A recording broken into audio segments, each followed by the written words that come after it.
자, 오늘 본문으로 다시 돌아가겠습니다. 우리 성도의 신앙 따라서 앞으로 우리 성도의 신앙 따라서 한 제목으로 쭉 이제 말씀이 이렇게 전해질 텐데요. 오늘 그 첫 번째 시간입니다. 우리는, 저와 여러분은 예수 그리스도를 믿음으로 세상에서 부름받은 존재입니다. 믿으십니까? 세상으로부터 부름받았어요. 세상으로부터 부름받은 사람들을 성도라 그래요. 그러니까 세상은 어둡고 죄 많은 곳 아니에요. 거기서부터 구별해내서 불러낸 그 사람들을 우리가 교회요 성도라 그러는 겁니다. 로마서 1장 6절에 이렇게 말씀하십니다. 너희도 그들 중에서 예수 그리스도의 것으로 부르심을 받은 자니라. 우리가 뭐한 사람들이라고요? 부르심을 받은 자니라. 성도가 된다는 게 뭘 의미하는 걸까요? 부르심을 받아서 이것은 소속이 바뀌었다는 거예요. 예전에 내가 세상 소속이었는데 이제는 누구의 것 된 거예요? 예수 그리스도의 것 된 거예요. 여러분이 여러분께 아니에요. 여러분 몸이 여러분께 아님을 믿으시기 바랍니다. 그러니까 성도는 무엇을 고백하는 사람이냐면 내가 더 이상 이제 세상 사람이 아니다라는 걸 첫 번째 생각하는 것이고, 두 번째는 이 몸이, 내 삶이, 내가 소유한 돈이, 내 시간이 내게 아니니 하나님께서 쓰시고자 할 때는 언제든지 쓰겠다라고 여러분 약속하고 도장 꽉 찍는 사람들이 성도예요. 제가 여러분한테 교회 청소합시다 그러면은 나오셔야 돼요, 안 나오셔야 돼요? 네. 너무 단편적으로 제가 말씀을 드리는 겁니다만, 뭐 가능할 수도 있고 안 가능할 수도 있겠지만 아주 단편적인 거예요. 여러분에게 제가 만약에 1000불씩 헌금합시다 그러면 내는 거예요, 안 내는 거예요? 제가 갑자기 시간은 되는데 돈은 안 되는 거예요. 제가 여러분한테 이제 선교를 갖고 우리 다 같이 죽읍시다 그러면 죽는 거예요, 안 죽는 거예요? 죽는 거죠. 예를 들은 거예요. 제가 너무 극단적인 얘기를 표현을 하지만, 우리가 하나님 앞에 성도라고 하는 거는, 하나님이 만약에 나에게 요구하시는 거는 시간이든 물질이든 심지어 내 목숨까지도 내가 맡기겠습니다 하고 약속 딱 도장 꽉 찍은 사람들이 성도예요. 누구 거라고요? 예수 그리스도의 것. 우리는 예수 그리스도의 것이 더 이상 내 게 아니다 이 말이에요. 그런데 이 약속을, 언약을 하신 분들이 아직도 그 언약의 내용이 뭔지 모르고 예수를 믿으면서도 내게 내 거라고 생각을 해요. 우리 한성의 백성들은 완전히 예수 그리스도의 되기를 소망합니다. 성도가 되면요 하나님으로부터 여러 가지 것이 옵니다. 천국이 약속되죠. 영원한 생명이 약속되죠. 하늘로부터 문이 열려서 신령한 복과 은혜가 누리게 됩니다. 이게 성도가 받는 복입니다. 우리에게 그런 은혜와 복이 임하시기를 바랍니다. 매일 그게 부어지는 거죠. 그런데 또 뭐가 우리에게 오냐면 성도로서의 책임과 감내해야 될 것도 따르게 됩니다. 성도라는 말의 이름은 성스러운 자란 뜻입니다. 성스러운 자, 세인트잖아요. 그러니까 성스러운 자가 됐으니 이제부터 그의 삶이 거룩해야 되며, 말이 거룩해야 되며, 생각이 거룩해야 되며, 이게 성도예요.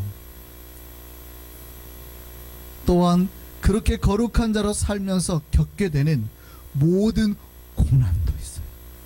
이 고난도 이겨내야 되는 겁니다.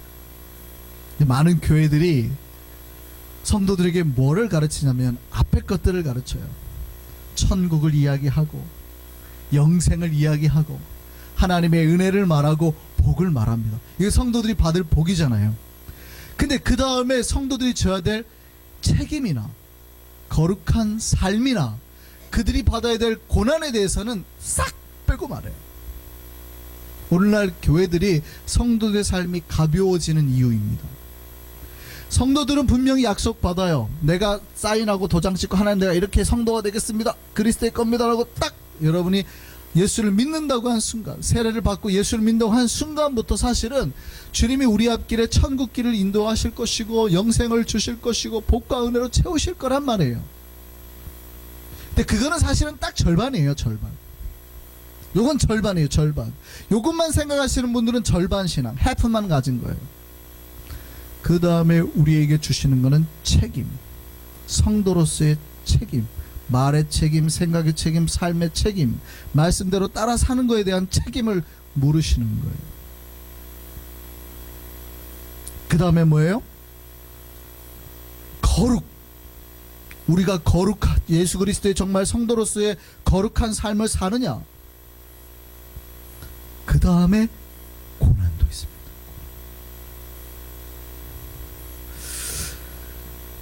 그러니 오늘날 교회에 책임을 지세요, 거룩하게 사세요, 고난을 받으세요, 이런 말들이 없어지고 있어요. 심지어 그렇게 설교를 하면 굉장히 싫어합니다. 목사님 왜 자꾸 복과 은혜 얘기를 해주시지, 똑바로 살으라고 하고 거룩하게 살으라고 하고 자꾸 고난받으라고 합니까? 특히 고난받으라고 하면 아주 싫어합니다. 아니 목사님 우리에게 고난받으라고 하면은 되겠어요? 고난 안 받게 해야지. 목사가 자꾸 이상해. 왜 자꾸 우리 보고 고난받으라 그래요? 성도가 은혜 받을 자지 고난받을 자입니까?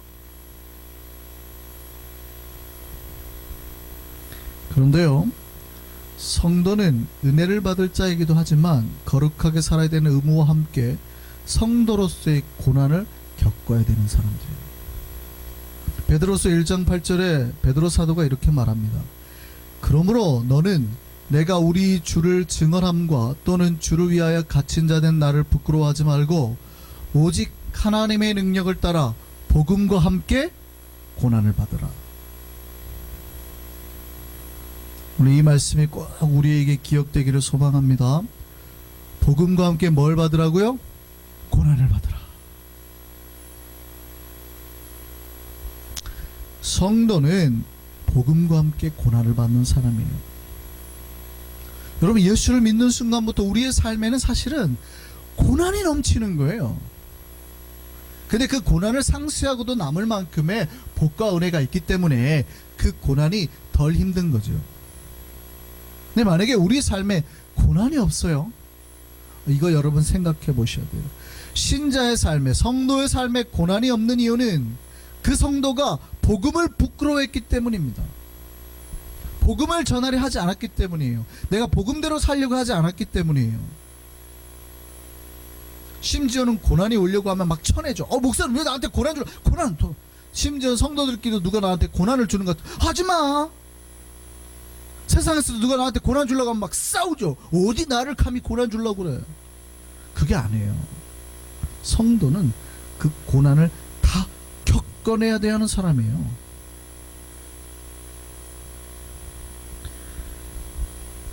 여러분, 우리는 하나님의 복을 상속받은 상속자예요.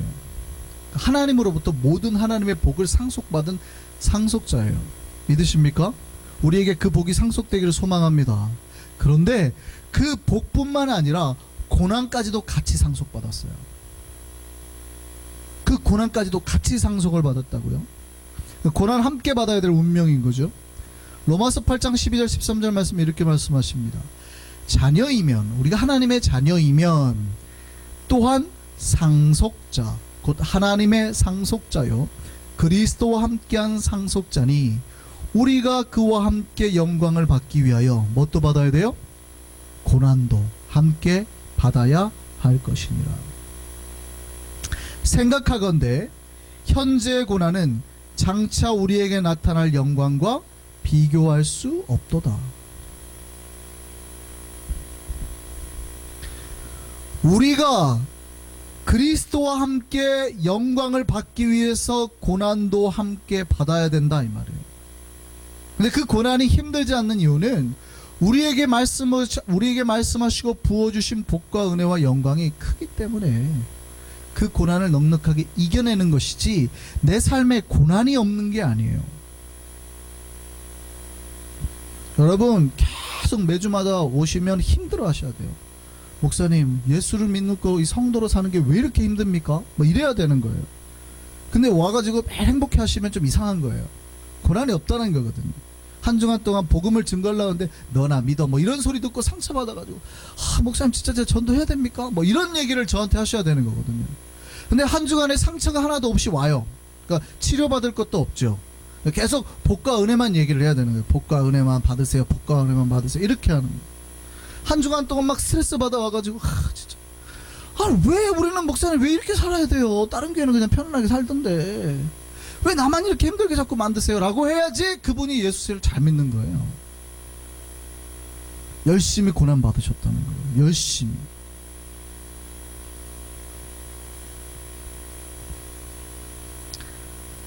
여러분, 성도가 고난을 받을 수도 있고 안 받을 수 있고 그럴까요? 아니요. 그건 선택이 아니라 의무입니다. 의무. 반드시 성경은 받아야 한다라고 말합니다.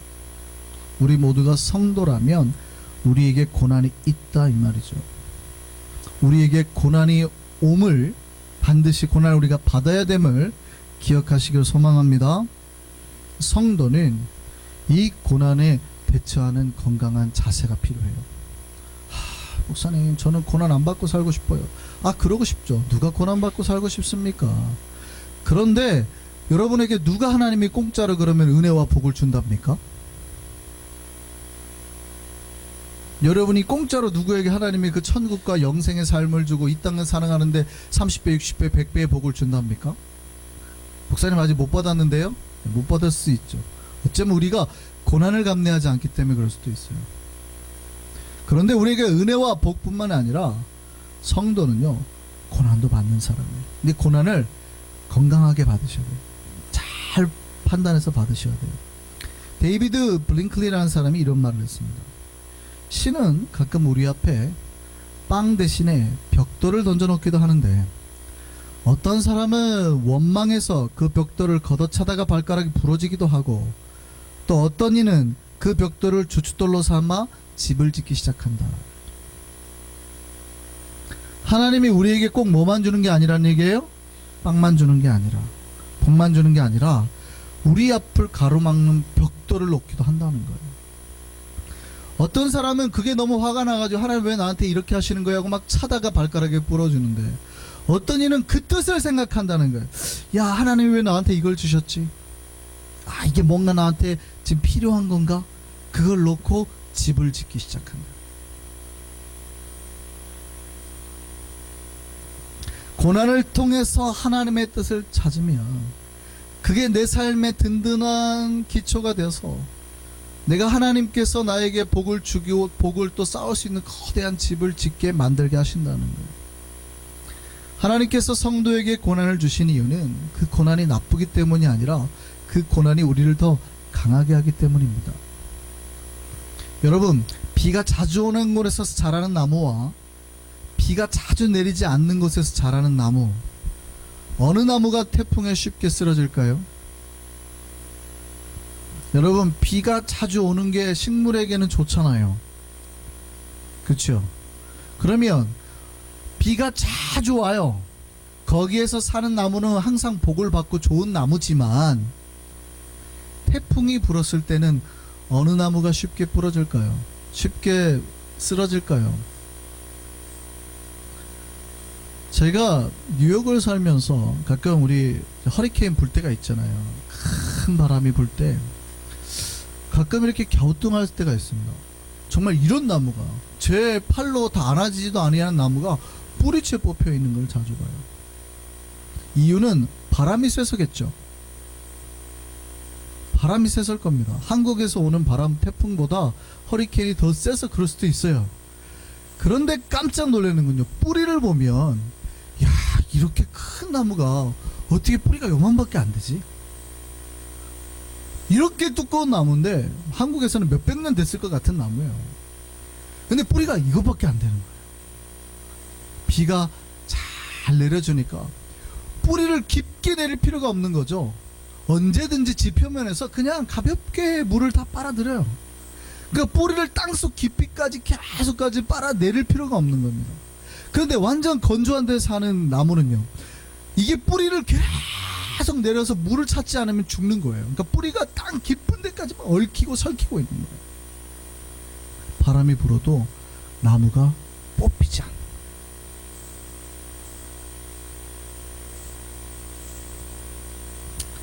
여러분, 하나님이 우리에게 고난을 주실 때는 그 고난이 우리를 망하게 하려는 게 아니라 우리를 강하게 하려는 것임을 믿으시기 바랍니다. 그 고난을 받고 또 참아낼 때, 또 이겨낼 때 주님이 기뻐하시는 거예요. 물론 성도의 고난이 때로는 죄로 말미암아 오는 경우도 있습니다. 요거는 이제 우리가 분간을 해야 됩니다. 지혜가 필요해요. 우리가 죄로 말미암아서 우리에게 발생하는 고난은, 이거는 내 잘못이에요. 이게 내 고집 때문에 발생한 건지 하나님의 진리를 서는 능력 때문에 나오는 문제인지 구별해내야 돼요. 앞에 거는 죄라 그러고 뒤에 거는 거룩이라 그래요. 우리는 죄로 말미암아 고난을 받는 게 아니라 선을 행하다가, 복음을 전하다가, 사랑을 나누다가, 인내하다가 고난을 받아야 됩니다. 그리고 그 고난을 이겨낼 때 아름다운 거예요. 베드로전서 2장 20절 말씀에 이렇게 말씀하세요. 죄가 있어 매를 맞고 참으면 무슨 칭찬이 있으리요. 야, 네가 죄지어서 받는 고난이라면 그거 이겨낸다고 해서 무슨 칭찬이 있겠냐 이 말이죠. 그러나 선을 행함으로 고난을 받고 참으면 이는 하나님 앞에 아름다우니라. 그리고 그 다음 말씀 잘 보세요. 이를 위하여 너희가 부르심을 받았으니. 하나님이 우리를 성도로 불렀다고 그랬잖아요. 세상에서부터 우리를 불러냈다고 그랬잖아요. 근데 그 목적이 뭐라는 거예요? 선을 행하다가, 착한 일을 하다가 고난받는 거. 내가 착한 일을 하다가 고난받는 거, 다른 사람한테 욕 듣는 거, 그걸 위해 부름을 받았다는 거예요. 잘못해서 욕 듣는 거 말고 내가 착한 일 하다가 욕 듣는 걸로 내가 부름을 받았다는 거예요. 근데 오늘날 많은 성도들이 착한 일 하다가 욕 듣는 걸 되게 싫어해요. 욕 듣는 게 싫으니까 착한 일도 안 해요. 내가 아쉬울 게 있었어. 아이고, 내가 니까 것한테 무슨 욕을 얻어먹어. 건방지게. 네? 내가 어떤 사람인데 네가 감히 나를 욕해. 듣기 싫은 거예요. 듣기 싫은 거예요. 그러니까 안 해요. 선한 일도 안 해요. 근데 우리는 뭘 위해 부름을 받았다고요? 선한 일을 하다가 계속 욕먹는 걸로 부름을 받았다고. 여러분이 욕을 얻어 먹으실 때, 아, 내가 진짜 하나님의 성도로 잘 살고 있구나 라고 생각하시길 바랍니다. 여러분이 욕을 안 먹으면, 아, 내가 요즘에 똑바로 못 살고 있구나, 욕이 그립다, 뭐 이렇게.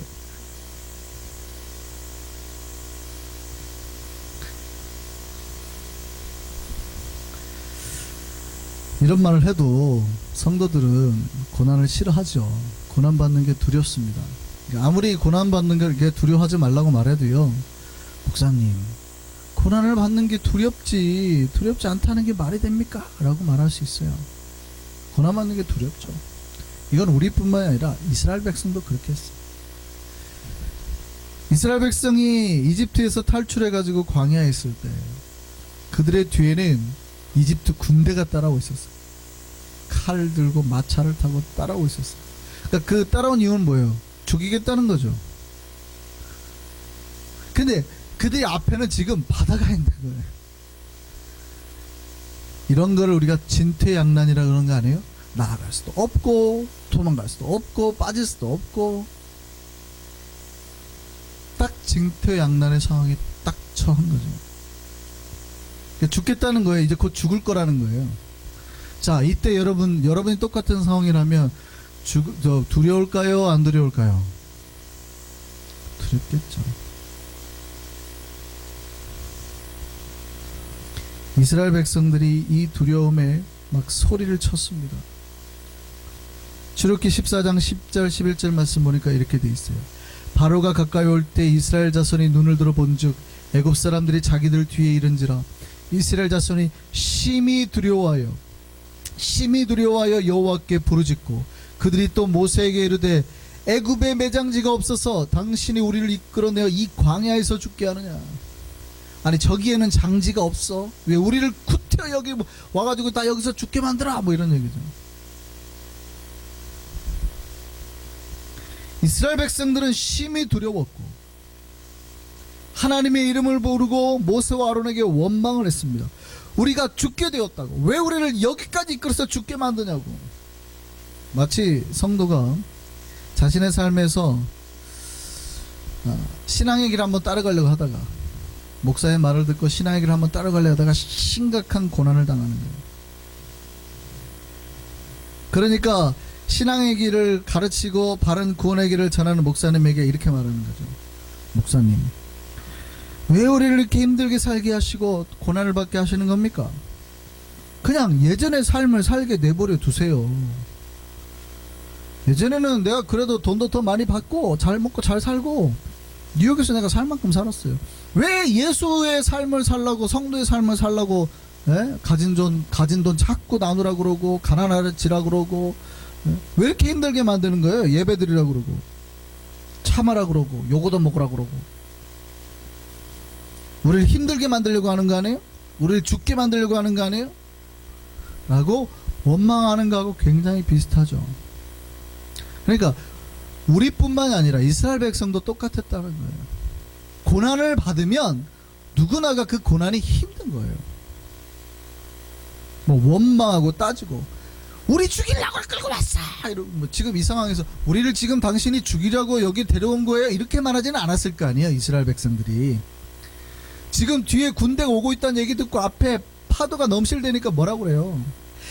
네가 지금 우리를 죽이려고 왔지, 이러는 거 아니에요. 거의 막 심히 두려워해서 벌벌 떨었다는 얘기예요. 쟤 때문에 그래, 쟤 때문에, 이러는 거 아니에요. 지금 벌벌벌 사람들이 떠는 거 아니에요. 그때 모세가 이렇게 말합니다. 출애굽기 14장 말씀에 모세가 백성에게 이르되 너희는 두려워하지 말고 가만히 서서 여호와께서 오늘 너희를 위하여 행하시는 구원을 보라.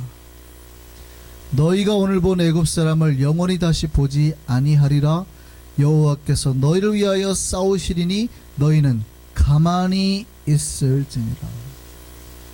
너희가 아무것도 안 해도 된다, 이렇게 해석할 수도 있지만요, 이제 고만 흔들어, 고만 떨어, 고만 두려워해. 그냥 가만히 있어. 가만히 서서 하나님께서 우리를 위해서 싸우시는 것을 봐, 이 말이죠. 이게 신자의 능력입니다. 하나님께서 우리에게 고난을 주실 때는요, 반드시 우리가 그 고난에서 벗어날 길을 예비를 해놓으시는 거예요. 단지 그 방법과 길이 우리 눈에는 안 보이죠. 왜냐하면 바닷속에 숨어 있으니까.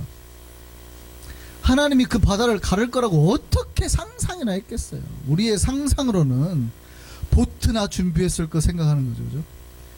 배나 뗏목이나 준비하셨을까? 저쪽에서 갑자기 누가 이 뗏목을 타시오, 뭐 이렇게 할 거라 생각을 했지, 하나님께서 진짜 이 바다를 갈라가지고 가게 할 거라고 누가 생각을 했겠냐고요. 여러분이 막 죽을 것 같아서 나 죽어요 목사님, 나 신앙 목사님 말씀대로 사니까 나 더 힘들어졌어요 해도 그게 신앙의 길이라면은 순종하세요. 그리고 가만히 서셔서 하나님께서 우리를 위해서 어떻게 싸우시는지, 어떻게 우리를 이 고난에서 이끌어내시는지를 보시라고요. 그게 신앙이에요. 홍해가 갈라지는 것을 경험해보지 못한 이스라엘 백성이 어디가 있냐고요. 그들은 이스라엘 백성이 될 수가 없어요. 신자들의 왜 삶에 이렇게 능력이 없어요? 하나님 앞에 그런 도전을 해본 적이 없는 거예요. 고난을 받아보고 그 고난을 이겨내봤더니 하나님 살아계시구나, 이런 체험이 있어야 되는데 그 고난을 싫어해요. 애초에 경험을 안 한다고요. 도전도 안 하니 헌신도 안 하니 그 고난이 없으니까 그냥 항상 평범하게 신앙생활 하는 거죠. 매주일 왔다가 가고 그냥 그렇게만 하는 거지. 진짜 하나님 앞에 내가 21조 다 못 내요, 이거 내면은 큰일 날 것 같아. 근데도 목숨 걸고 한번 내보는 거지. 그때 진짜 큰일이 났어요. 그때 기도하는 거 아닙니까? 죽게 생겼습니다 하나님, 하나님 말씀대로 11조 내라는데 다 냈더니 망하게 생겼어요, 어떻게 할까요? 그때 갑자기 하나님이 길을 딱 열어주시는 걸 보고 하나님 그렇구나, 하나님 절대 우리를 망하게 하지 않으시는구나. 여러분 주일 다 지키고 어떻게 삽니까? 막 해가지고 벌벌벌 떠는데 말씀대로 해보는 거 아니에요?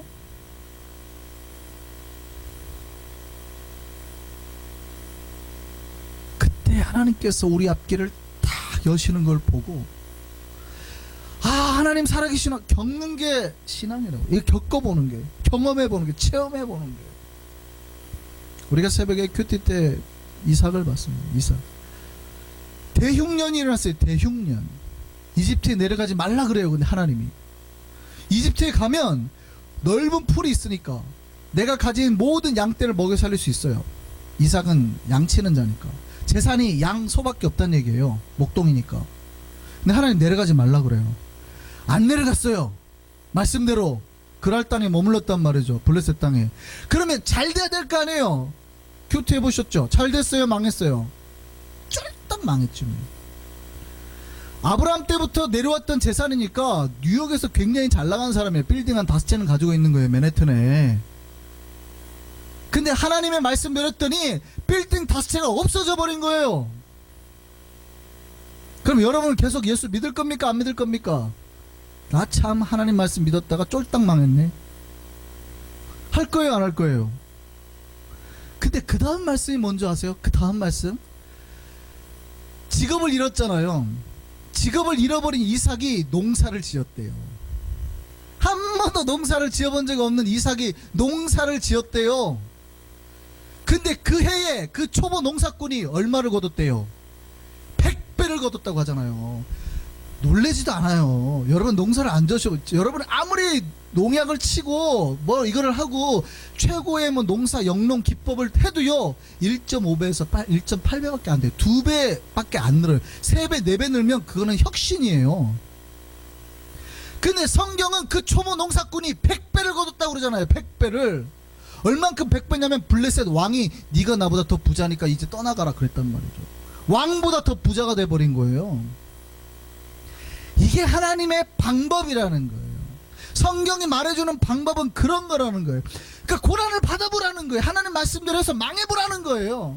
내가 하나님 말씀대로 했더니 진짜 내가 망한 거 안 하는가? 망하더라는 거죠. 그때 여러분이 놀라셔야 되는 거예요. 망했네요 목사님.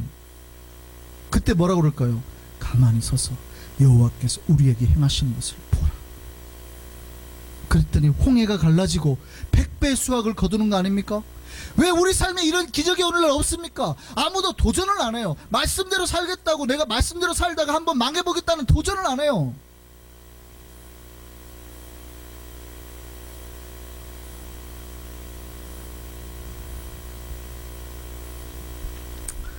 두려워하지 말라. 이게 하나님 말씀이에요.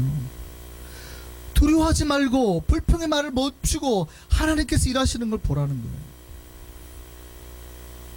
하나님은 우리 앞에서 우리를 위해서 싸우시는 분임을 믿으시기 바랍니다.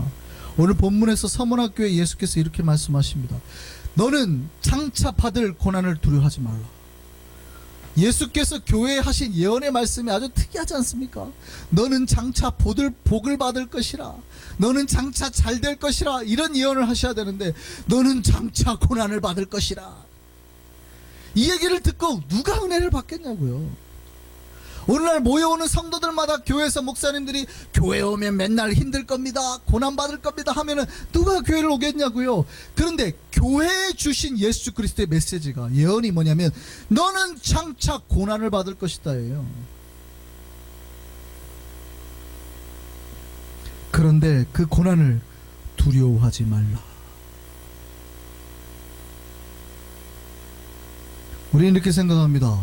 목사님 희한한데요. 교회와 성도에게 고난이 있으면 되겠습니까? 그런데 예수님은 미리 말씀하시죠. 그 고난도 그냥 고난이 아니라 성도들 중 몇 명이 옥에 던져진대요. 그런 시험을 받는데요. 옥에 던져진다는 얘기는 목숨을 잃을 수도 있다는 얘기예요. 잡혀가지고 죽는다는 얘기예요. 니들 중에 몇몇은 잡혀서 죽을 수도 있다 이 얘기예요. 그런 고난이 우리에게 올 거라는 거예요. 그래도 두려워하지 말라. 이게 당당한 성도의 모습입니다. 여러분, 성도는 하나님 앞에 복만 받는 사람이 아니에요.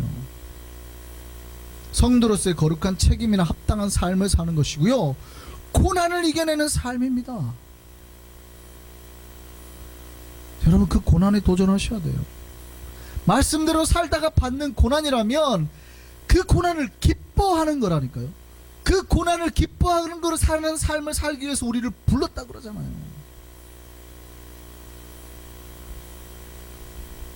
오늘 우리에게도 사실은 각자의 고난이 있죠. 삶의 어려움이 있습니다. 경제적인 문제도 있고 뭐 여러 가지 애들도 속 썩이고 뭐 안 풀리는 일들도 있고, 그 고난이 성도로서의 고난일까요? 내가 크리스찬이 되어도 되기 전이나 된 후나 일어나는 똑같은 고난이에요. 이게? 다른 고난이에요? 똑같은 고난이죠. 그러니까 예수 안 믿는 사람도 받는 고난이 있잖아요. 거기도 그 집 자녀도 어차피 안 풀리고 그 집도 어차피 잘 못 먹고 못 사는 것 똑같잖아요.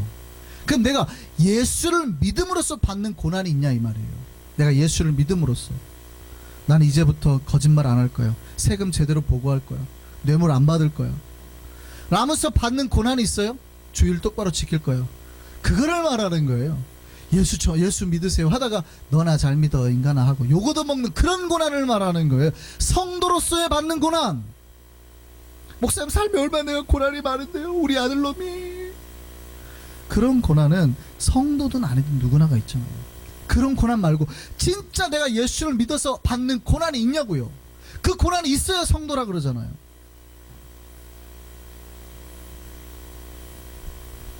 복음을 증거하다가 사랑을 실천하다가 말씀 따라 순종하다가 발생하는 고난들, 그 고난이 우리에게 있어야 된다 이 말이에요. 그 고난이 없다면 어쩌면 우리는 복음과 먼 삶을 사는 거예요. 성도로서 말씀에 순종하는 수고나 헌신이 부족하다는 거예요. 나중에 주님께서 우리를 부르셨는데 야 너 성도 맞냐? 한성교회 성도였냐? 라고 했는데 성도 명록에 없어요. 리스트에. 내가 성도라면 고난을 받아야 되는데 성도로서 리스트에 없어요.